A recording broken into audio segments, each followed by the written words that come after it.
to say I'm on my way. It was supposed to be the day Raila Odinga finally turned home, cheerful, rested, and victorious over illness.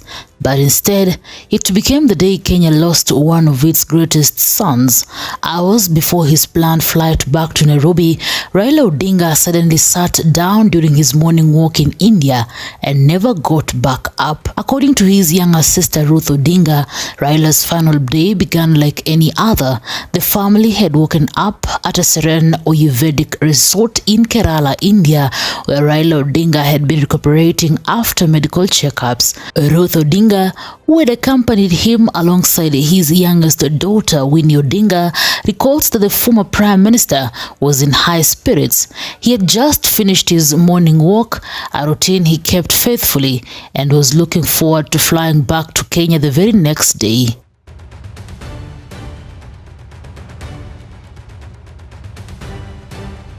Then, without warning, Raila Odinga mentioned feeling slightly tired. He did not collapse. Ruth Odinga emphasized he just said he was feeling a little tired and sat down. We thought it was just fatigue. Within minutes, his condition worsened. Family members called for help and an ambulance rushed him to Devamatha Hospital in Kerala. Despite immediate CPR and emergency intervention, doctors pronounced him dead at 9:52 a.m. Indian time. The hospital later confirmed that Raila Odinga had been receiving treatment for diabetes, hypertension, and chronic kidney disease and had recently suffered a mild stroke while in Kenya.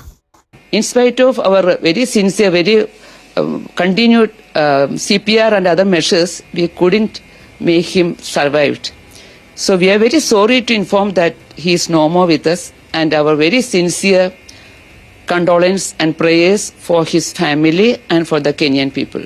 Doctors at the Ayurvedic Wellness Center, where Raila Odinga had been staying, said he collapsed within the premises during a morning walk.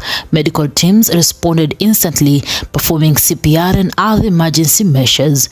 Indian authorities confirmed that all diplomatic protocols were followed, with details officially communicated to Kenya through the Foreign Regional Registration Office. Interestingly, the same facility had once treated Raila's daughter Rosemary Odinga, who famously regained her sight there after losing it several years ago, a symbol of hope that now stands in painful contrast.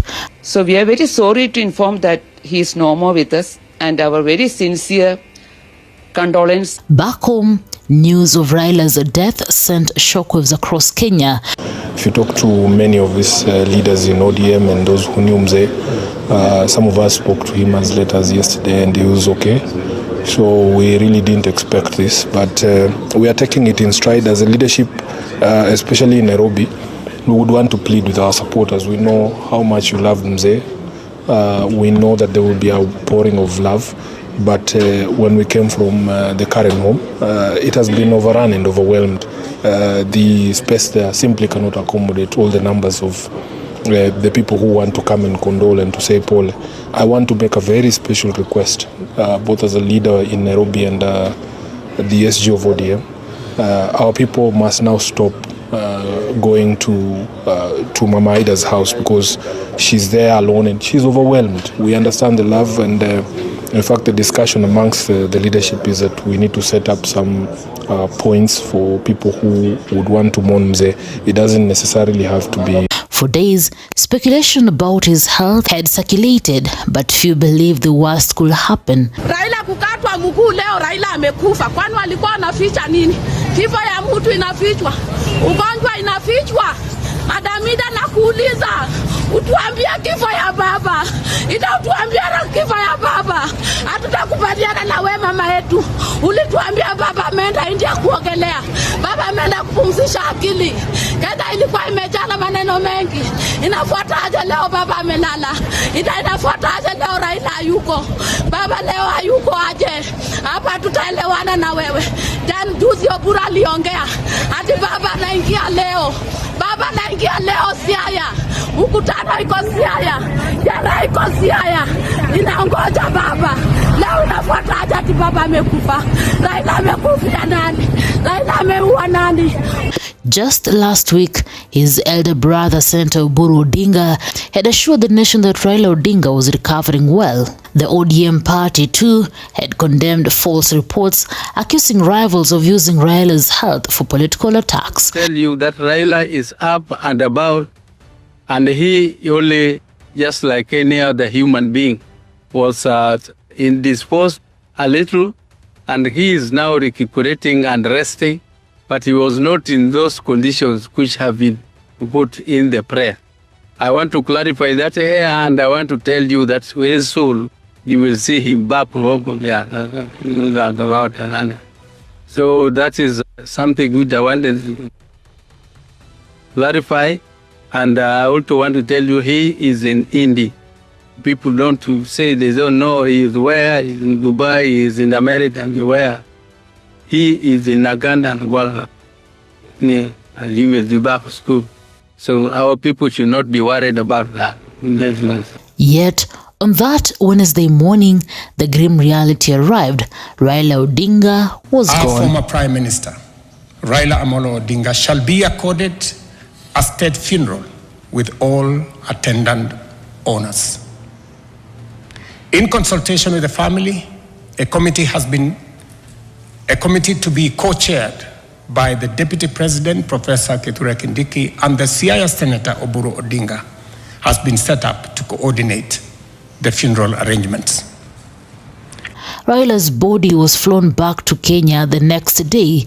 The plane carrying the former Prime Minister landed at Jomo Kenyatta International Airport at around 9:30 a.m., met with tears, silence, and disbelief.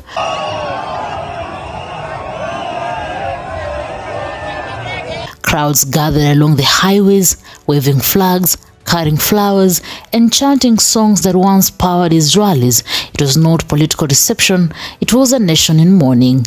Raila Odinga's journey has always been intertwined with Kenya's story.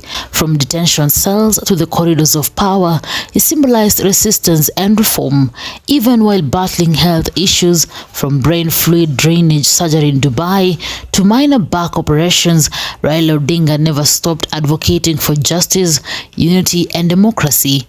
To his supporters, he was more than a politician. He was Baba, a father figure, a voice of endurance in a nation searching for fairness. In his final hours, Raila Odinga was not in pain, nor in fear. He was surrounded by family, hopeful to come home, a man at peace after a lifetime of struggle. As Kenya mourns, the nation also remembers, because even in death, Raila Odinga's story is not ending, it is echoing through the millions of lives he touched and the democracy he helped shape.